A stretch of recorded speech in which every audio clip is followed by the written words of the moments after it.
ഞാൻ എന്ത് പറഞ്ഞിട്ട് മമ്മിയും ഡാഡിയും വിശ്വസിക്കുന്നില്ല. എന്റെ പക്ഷം പറയാൻ ഒരു അങ്കിൾ ഉണ്ടായിരുന്നു, ദാസപ്പൻ അങ്കിൾ. IPS ഒന്ന് കാല് തൊട്ട് തൊഴുതാ മതി, അങ്കിളും കാല് മാറും. കേട്ടിട്ട് തൊഴിൽ പൊളിയുന്നു. ഒരു പുരുഷന് ഇത്ര ചീപ്പാവാമോ? After he's a commissioner. ഞാൻ ഗീതുവിനെ കുറ്റം പറയൂ. നമ്മൾ സ്ത്രീകൾ ഇത്രയൊക്കെ പീഡനം സഹിച്ച് അടിമകളെ പോലെ കഴിയേണ്ട കാര്യമുണ്ടോ? പുരുഷന്മാർക്ക് എന്താ കൊമ്പുണ്ടോ? Why can't you file a suit? അതൊന്നും വേണ്ട.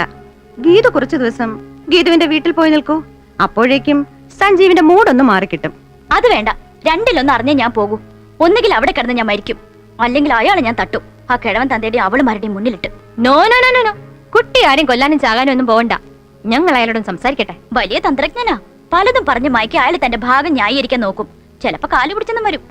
ഞങ്ങൾ അങ്ങനെ കാല് പിടിച്ചാലൊന്നും വീഴില്ല. ഇതിനൊരു പരിഹാരം ഉണ്ടാക്കിയിട്ടേ ഉള്ളൂ ബാക്കി കാര്യം. കുട്ടി ധൈര്യമായിട്ട് പൊക്കോളൂ. പോയിക്കോളൂ മോളെ. പ്രസിഡന്റേ, പല പുരുഷന്മാരെ ഇവിടെ വരുത്തി മുട്ടുകുത്തിച്ചിട്ടുള്ളവരാ നമ്മള്. ഒരു പോലീസ് കമ്മീഷണർ ആദ്യമായിട്ടാ. ഈ കേസ് പ്രസ്റ്റീജ് ഇഷ്യൂ ആയിട്ട് എടുക്കണം. ഗീതു എനിക്ക് വേണ്ടപ്പെട്ട കുട്ടിയാ. അതുകൊണ്ട് അവളെ ഫേവർ ചെയ്ത് തന്നെ സംസാരിക്കണം. നമുക്ക് അങ്ങോട്ട് പോകാം.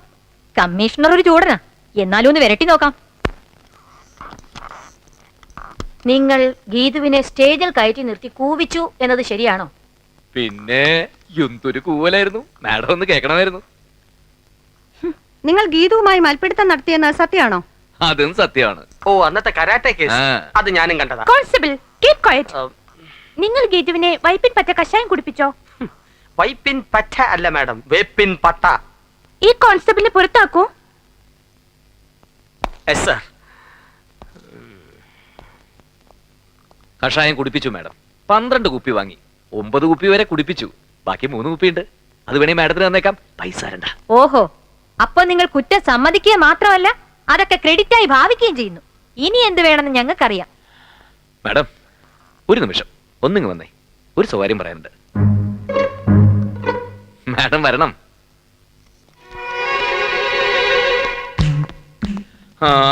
ഒരു കുടുംബ ജീവിതത്തിന്റെ വിജയത്തിന് അത്യാവശ്യം വേണ്ടത് എന്തൊക്കെയാ മാഡം? നിങ്ങൾ എന്താ പ്രതികളെ ക്വസ്റ്റ്യൻ ചെയ്യുന്നത് പോലെ? ഞങ്ങൾ ആരാന്നറിയോ? ഞങ്ങൾ വിചാരിച്ചാൽ അറിയാം, നല്ലോണം അറിയാം. എങ്കിലും എന്റെ ചോദ്യത്തിനൊരു ഉത്തരം. കുടുംബജീവിതത്തിന്റെ വിജയത്തിന് വേണ്ടത് പരസ്പര സ്നേഹം, ഐക്യം, സഹവർത്തിത്വം, വിശ്വാസം. ഇത്ര മതിയോ? ഇനി ഒന്നുകൂടെ ബാക്കിയില്ലേ? ഈ ജീവശാസ്ത്രപരമായിട്ടുള്ളൊരു അതെ അതെ, അത് തന്നെ. അത് വേണമല്ലോ. പിന്നെ തീർച്ചയായിട്ടും വേണമല്ലോ. വേണം, നിർബന്ധമായിട്ടും വേണമല്ലോ. സംശയം എന്താ? അതല്ലേ ദാമ്പത്യ ബന്ധത്തിന്റെ അടിസ്ഥാന ഘടകം. ഓ, എങ്കിൽ എന്റെ ജീവിതത്തിൽ കഴിഞ്ഞ കുറെ മാസങ്ങളായിട്ടേ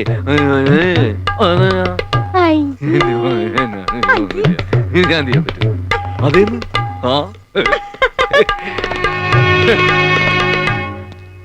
ലില്ലിക്കുട്ടി, മിസ്സസ് നായരെ, നമുക്ക് കേസ് വിടാം. എന്താ പ്രസിഡന്റ്? അയ്യേ, അയാളൊരു മാതിരി നാണോ മാനോ ഇല്ലാത്ത മനുഷ്യൻ. അയ്യേ അയ്യേ, എന്താ?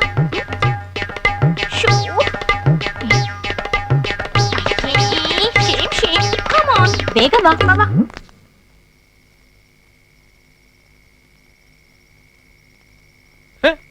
വനിതാ വിമോചന മുന്നണിക്കാർക്ക് പരാതി കൊടുത്തിരിക്കുന്നു. പോലീസ് കമ്മീഷണറല്ലേ, ഒരു ഇഷ്യൂ ഉണ്ടാക്കി കരി തേച്ച് കാണിക്കാന്ന് വിചാരിച്ചു. പീഡനം പീഡനം ചീറ്റിപ്പോയി.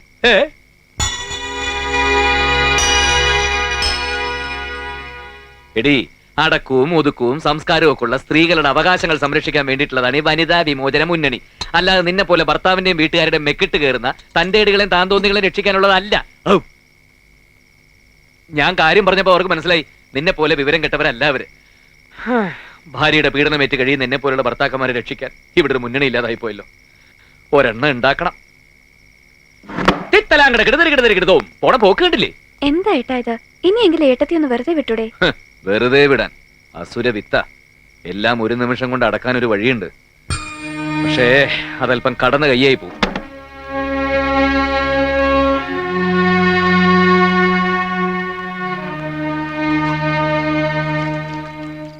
എന്തായാലും നിങ്ങളുടെ ഈ പൊരുത്തക്കേടും വാശിയൊന്നും ഇങ്ങനെ നീട്ടിക്കൊണ്ടുപോകാൻ പറ്റില്ല. പക്വതെത്താത്ത കുട്ടിയല്ലേ, ഞാൻ അവളൊന്ന് ഉപദേശിക്കാം. എന്തോ ഇനി അച്ഛന്റെ ഒരു ഉപദേശത്തിന്റെ കുറവും കൂടിയേ ഉള്ളൂ. അവള് അച്ഛനെ വിളിക്കുന്നത് എന്താണെന്നറിയോ? Ugly old man. അതിന്റെ അർത്ഥം റിട്ടയർഡ് HCക്ക് മനസ്സിലാവുമല്ലോ. അതൊക്കെ ദൈവം ചോദിച്ചോളും. എവിടെ? ദൈവത്തിന് പോലും അവളെ പേടിയാ. ഇതൊക്കെ എന്തിന്റെ തകരാറാണെന്നറിയാമോ? മഹാകവി ഇട്ടു പിടിക്കുള്ള പാടിയ പോലെ ആണല്ല പെണ്ണല്ല അട്ടിപ്പൊള്ളി വേഷം. മോളെ, ഡാഡി മമ്മി പെട്ടെന്ന് വരണമെന്ന് മോള് വിളിച്ചു പറഞ്ഞുകൊണ്ടാ ഇപ്പൊ തന്നെ വന്നത്. അല്ലെങ്കിൽ തന്നെ ഞങ്ങൾ ഇങ്ങോട്ട് വരാണ്ടിരിക്കുകയായിരുന്നു. എന്താ മോളെ അകത്തൊരു പാട്ടും ബഹളമൊക്കെ? ആ ഇതൊക്കെ പറയാനാ ഡാഡിയും മമ്മി ഇങ്ങോട്ട് വിളിച്ചത്. എന്തായാലും പാട്ട് നിങ്ങളും കേട്ടല്ലോ, ഭാഗ്യം. വന്ന് നിൽക്കുന്നുണ്ടല്ലേ കാന്താരികള്. ന്യൂസ് പിടിക്കാനാ ഇവളുമാരെ സഞ്ജുവിനെ മിസ്ലീഡ് ചെയ്യുന്നത്. മർമ്മത്തിന്റെ ഒരു നിപ്പ് കണ്ടില്ലേ? അയാൾ ഇപ്പൊ കുടിയൊക്കെ നിർത്തി അവരുടെ കൂടെ കൂടിയിരിക്കുക. ദുഷ്ടനാ. ആ സഞ്ജീവൻ എവിടെ? അദ്ദേഹമല്ലേ ഗാനമേളയുടെ ലീഡർ. അടുത്തത് കമ്പോസ് ചെയ്യായിരിക്കും. ഇവിടെ നിന്നോ?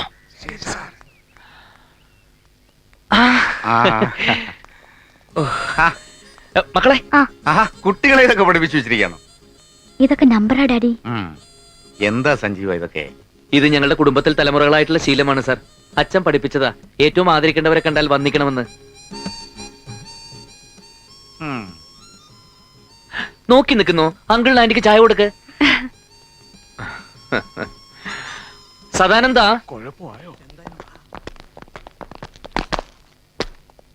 ഡ്രംസും ക്ലാർനെറ്റും ഒക്കെ ആയിട്ട് എല്ലാം ഡിപ്പാർട്ട്മെന്റുകാരാണല്ലോ.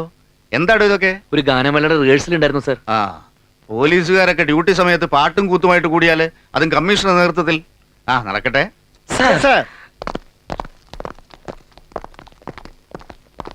ഇനി ഞങ്ങൾ വന്ന കാര്യം പറയാം. നിങ്ങൾ തന്നെ അങ്ങ് പറഞ്ഞാ മതി. സഞ്ജീവനോട് നേരത്തെ സൂചിപ്പിച്ചിട്ടുള്ളതാ ഞങ്ങളുടെ വിവാഹ ജീവിതത്തിന്റെ സിൽവർ ജൂബിലി. ഞാൻ ഇവളെ എന്നെയും സഹിക്കാൻ തുടങ്ങിയിട്ട് 25 വർഷം തികയുന്നു. ഈ വിവാഹ വാർഷികം നമുക്കൊരു ചരിത്ര സംഭവം തന്നെയാക്കണം. എന്താ ചെയ്തു? ഇത് മുഖസ്തുതിയാ. മറ്റേ പ്രശ്നം കൂടി ചോദിക്കട്ടെ. എന്താടോ സഞ്ജീവ, നിങ്ങളുടെ പ്രശ്നങ്ങളൊന്നും തീർന്നില്ല? ഏയ്, ഞങ്ങൾ തമ്മിൽ പ്രശ്നമോ? ഒരു പ്രശ്നമില്ല സാർ. അച്ഛൻ തന്നെ പറ, ഞാനും ഗീതവും തമ്മിൽ എന്തെങ്കിലും പ്രശ്നമുണ്ടോ? വാ വാ വാ വാ വാ വാ. മക്കളെ, നിങ്ങൾ മേട്ടത്തിൽ തമ്മിൽ വല്ല പോരും ഉണ്ടോ? ഏയ് ഒന്നുമില്ല. ആ കേട്ടില്ലേ, ഇവിടെ എല്ലാവർക്കും എല്ലാരോടും സ്നേഹവും വിശ്വാസവുമാ. ദാ കമ്പ്യൂട്ടറെ ചായ. Thank you. അങ്കിളും ആന്റി ഞങ്ങളുടെ മനം പോലെ മംഗല്യം പരിപാടി ടിവിയിൽ വന്ന് കണ്ടിരുന്നോ? കണ്ടിരുന്നു. ആ അതിൽ ഗീതു പറഞ്ഞ് ശ്രദ്ധിച്ചു കാണുമല്ലോ. എന്റെ ഭർത്താവ് ഭയങ്കര സോഫ്റ്റ് ആണ്, ഫ്രണ്ട്ലി ആണ്, ദൈവമാണെന്നൊക്കെ. അതുപോലെ തന്നെ അങ്കിൾ ഞങ്ങളുടെ ജീവിതവും അല്ലേ അച്ഛാ? അതെ അതെ, ആ മനം പോലെ മംഗല്യം പരിപാടി ടിവിയിൽ വന്നപ്പോ സാറ് ഇവിടുന്ന് വരണമായിരുന്നു. സഞ്ജീവനും ഗീതും തമ്മിൽ അടി പിടി. അല്ല, അവർ അടുത്തടുത്തിരുന്ന് സംസാരവും കളിയും ചിരിയും നേരമ്പോക്കും. ഡാഡി എനിക്കിവിടെ ബോറടിക്കുന്നല്ലേ? ഈ വെഡിങ് ആനിവേഴ്സറി കഴിഞ്ഞ ഉടനെ ഞാനും ഗീതും കൂടി ട്രിപ്പ് പ്ലാൻ ചെയ്തിരിക്കുക അങ്കിൾ. പഴനി, കാശി, രാമേശ്വരം, തിരുപ്പറക്കുണ്ട്രം വഴി തിരുപ്പതിയിലെത്തി രണ്ടുപേരും കൂടി മുട്ടയടിച്ച് മടങ്ങും. അങ്ങനെ 10 ദിവസത്തെ ജോളി ട്രിപ്പ്. ഭഗവാനെ, ഡാഡി ഇത് വെറുതെ പണം ചെലവാക്കണ്ടെന്നാ ഇവള് പറയണത്. ഓ, ഇങ്ങനെ ഒരു പിശുക്കി. അവര് തമ്മിൽ പ്രശ്നമൊന്നും ഇല്ലെന്നേ. ആ കാര്യങ്ങളൊക്കെ നടക്കട്ടെ. അപ്പോ വിവാഹ വാർഷികത്തിന് എല്ലാവരും വരണം. ഗോപാലപിള്ളേ, മക്കളെ കൂട്ടി നേരത്തെ വന്നേക്കണം. വിവാഹ വാർഷികത്തിന് ഇനി കുറച്ച് ദിവസം കൂടിയല്ലേ ഉള്ളൂ. ഗീതു വേണമെങ്കിൽ അഡ്വാൻസ് ആയിട്ട് അവിടെ വന്ന് നിന്നോട്ടെങ്കിൽ. വേണ്ട, വെഡിങ് ആനിവേഴ്സറിക്ക് നമ്മൾ ഒരുമിച്ചേ പോകുന്നുള്ളൂ. കേട്ടില്ലേ, കുട്ടന്റെ ഇഷ്ടം അതാണെങ്കിൽ അങ്ങനെ തന്നെ. അപ്പോ വാർഷികത്തിന് ഞങ്ങൾ ഒരുമിച്ച് അങ്ങോട്ട് എത്തുന്നു. സഞ്ജീവൻ ഒന്ന് വന്നേ. സാർ,